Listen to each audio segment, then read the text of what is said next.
Hello friends, this is Dr. Shashi Agarwal. I welcome you all for the channel Shashi Agarwal. Here we are covering the topic that is the cash management model, which is very important for the subject financial management and also for the subject working capital management. Under the financial management subject, for the topic working capital management, there is three component of the management of working capital, that is the cash management, receivable management and the inventory management. So it is the cash management topic. We are going to cover the cash management model. So here we are focusing on two models, that is the Baumol's model and Miller and Orr model. Its written note, they are available at my blog. I will be sharing the link in my description box. Please do like the lecture, share and subscribe my channel Shashi Agarwal. First of all, we will see what is the meaning of optimum cash balance. It is the duty and it's the obligation of the financial manager is to maintain a sound liquidity position, because if we are having adequate cash, then we could exploit the opportunities. The main responsibility, obligation of the financial manager is to maintain a sound liquidity position of the firm so that dues are settled in time. And the firm needs cash to purchase raw material, pay wages and salaries, and meeting day-to-day expenses. A firm maintains the operating cash balance for transaction purpose, for daily transaction purpose, like it wants to purchase raw material, it wants to purchase some consumable store, it wants to make the payment of something, so it requires the maintenance of cash. It may carry additional cash as the safety stock. The firm should maintain the optimum cash stock, just enough, neither too much nor too less. It should have the sufficient cash balance to meet out its short-term obligations. So there are two models: optimum cash balance under certainty, Baumol's model; optimum cash balance under uncertainty, the Miller-Orr model. First, we will be covering the William J. Baumol's model. It is developed by the Baumol and Tobin separately. It is also known as a transaction demand for cash. It is just like inventory theoretic approach used in inventory management, but it also has application in determination of the optimum cash balance. The optimum cash balance is reached at a point where the total cost is minimum. Formal approach for determining a firm's optimum cash balance under certainty. Here the cash management is done similar to the inventory management. Firm attempt to minimize the sum cost of holding cash inventory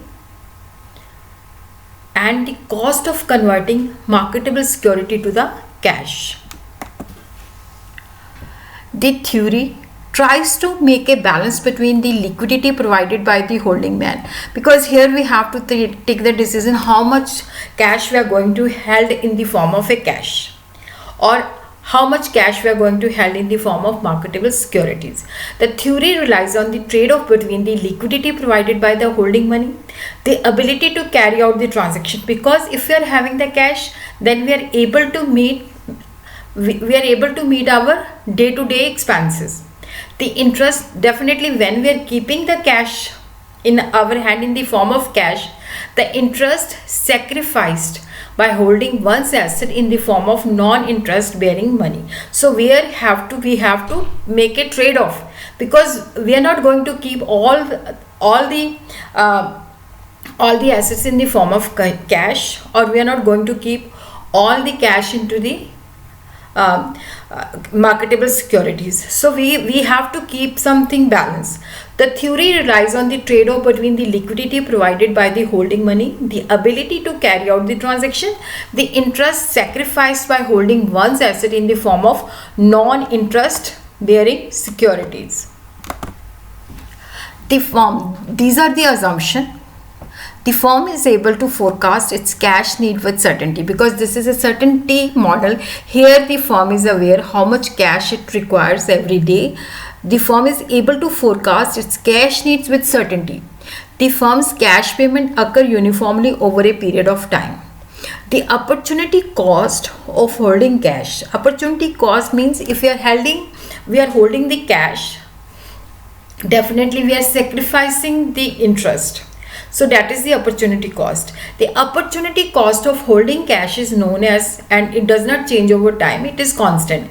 The firm will incur the same transaction cost whenever it converts security to the cash. When the firm requires the cash, it will convert its marketable securities into cash. How much that it is going to bear the transaction cost. Like here, assuming the firm require cash balance of C. So this much is the amount which the firm wants to keep it. So it sells the marketable security and it gets this much amount of the cash because here we know how much cash we required, how much cash we require with certainty. So it will go on decreasing. When it reaches it at this level, again it sells the marketable securities and then we have this much amount.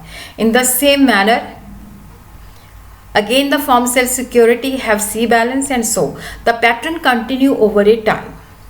As the cash balance reduces evenly, it means we are spending the cash balance at even rate, similar rate.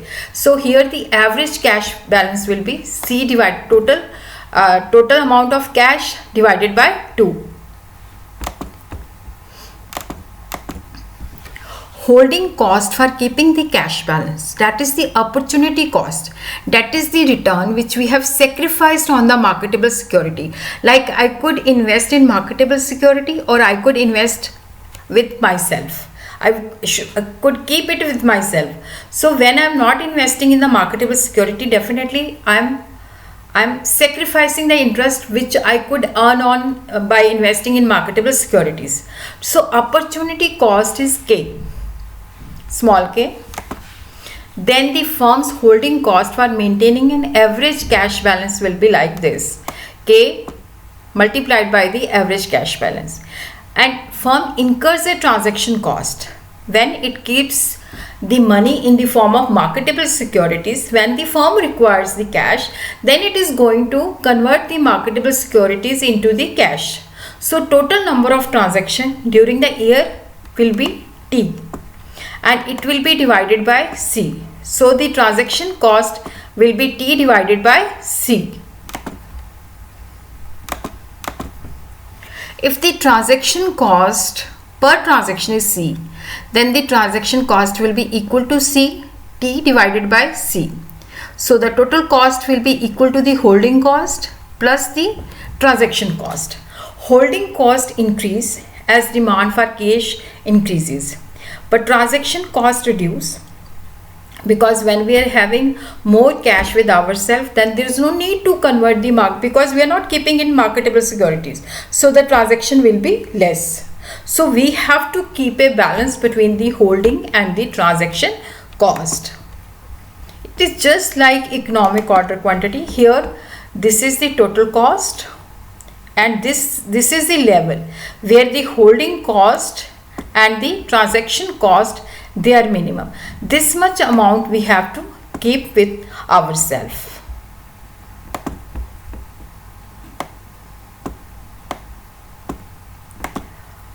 So in some books it is given C secure root. This is the secure root. I will write here, this is the secure root 2 CT divided by K, where C is the optimum cash balance. Under this is the formula similar to the economic order quantity. Here we are going to determine the optimum cash balance. So T is what? T is the total cash needed during the year. C is the fixed cost per transaction cost. This is the fixed cost per transaction. K is the opportunity cost of the holding cash. In some books it is given in this form. Again it is the square root 2A into F divided by O, where C is optimum cash balance, A is the total cash needed during the year, F is the per transaction cost, and O is the opportunity cost of the holding the cash.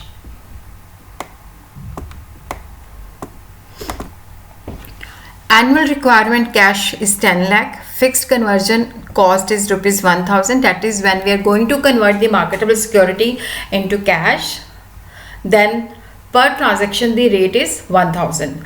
Opportunity cost of holding cash is 5%. So here we are going to calculate the optimum cash balance. So see, this is the square root. So here 2 annual requirement into fixed conversion cost divided by the opportunity cost. So here this much amount we have to keep with ourselves, 2 lakh. The Baumol model suffer from the limitation. It does not allow the cash flow to fluctuate because here we are spending the cash evenly. There could not be variation, but it is not practically possible. Firm in practice do not use their cash evenly. Even it is not possible to predict daily cash inflow or outflow. So here is the solution, Miller and Orr model. Baumol's model is based on the assumption that the size and timing and cash flow are known with certainty. But this does not happen in practice. The cash flow of firm are neither uniform nor certain. They fluctuate. The Miller and Orr model expanded on the Baumol model and provides 2 control limit, upper control limit and the lower control limit. The Miller-Orr model allows for the daily cash flow variation. The daily cash flow, they may vary. It is never constant. It assumes net cash flow are normally distributed with a zero value of mean and a standard deviation. The Miller and Orr model provides the 2 control limits, the upper control limit and the lower control limit, as well as a return point. If the firm's cash flow fluctuate randomly, hit the upper limit. Suppose this is the upper limit. So we reach the upper limit. It means we are having the maximum cash in our hand. Then what will we do? Then we will buy the marketable security to come back to the normal level of the cash balance. That is the return point. Similarly, when the firm's cash flow vendor hit the lower limit, then what will it do? It will sell the marketable security so to bring the cash flow to the normal level.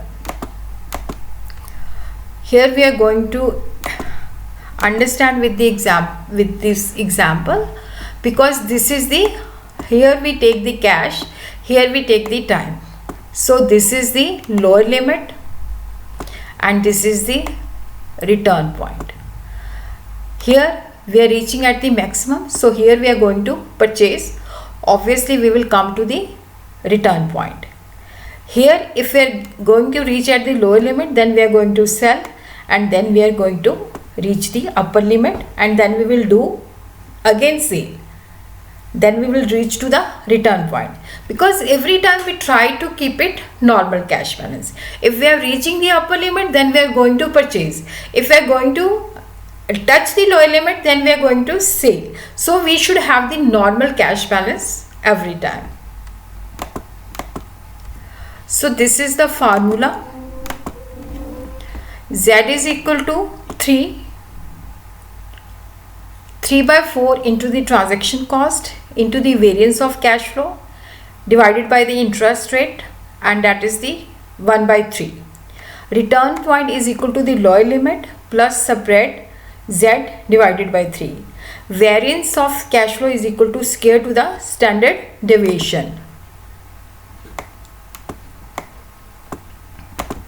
So here we are going to do some problem.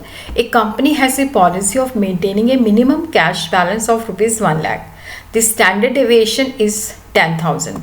The interest rate is this much. The transaction cost is rupees 50. So we have to calculate the upper control limit and the return point as per the Miller and Orr model. So here we are going to solve in this manner. Spread between the upper and the lower cash balance, Z is equal to 3. We are going to write down the formula. Here we are going to fill the transaction cost. This is the variance of the cash flow.